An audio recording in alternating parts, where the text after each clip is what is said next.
তা আপনি ইসলামে চলা ছিল সহজ, এটাকে আপনি নিজেই কঠিন বানায় নেন। আমরা কেন জানি শুধু বাঁকা রাস্তায় চলি, সোজা রাস্তায় চলতে চাই না। সোজা রাস্তায় চলা সহজ, বাঁকা রাস্তায় চলা কঠিন। সোজা রাস্তায় চলা এত সহজ, যেমন সোজা রাস্তায় চলা কি আপনি নামাজ পড়লেন, আপনি রোজা রাখলেন, আপনার উপর হজ ফরজ হলে হজ করলেন, জাকাত ফরজ হলে জাকাত দিলেন, এই দুইটা ফরজ না হলে করা দরকার নাই। তার মধ্যে নামাজ রোজা এটা তো লাগে আমাদের।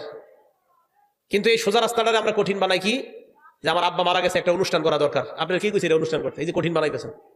আপনার আত্মীয় স্বজনের মধ্যে যারা লাখপতি কোটিপতি তাদের গাইনা খাওয়াচ্ছেন, আর এরাও কি নির্লজ্জের মতো এই খাবার এসে খাইতেছে। বেদাত মানুষের শরীরে এমন ভাবে প্রবেশ করবে যেমন জলাতঙ্ক রুগীর কুকুর কামড় দিলে ঘেউ ঘেউ করে, ওই মানুষের শরীরে এমন ভাবে বেদাত প্রবেশ করবে। ইসলাম একদম সহজ। কেন সিন্নি জিলাপির এত বড় বড় আয়োজন করতে হবে বলেন, কে বলছে আপনারে? আপনার যেহেতু এত সিন্নি খাওয়াইতে, জিলাপি খাওয়াইতে মন চায়, এই টাকা এই জায়গায় না খরচ করে আপনি মাদ্রাসায় দান করে দেন, খালাস, শেষ।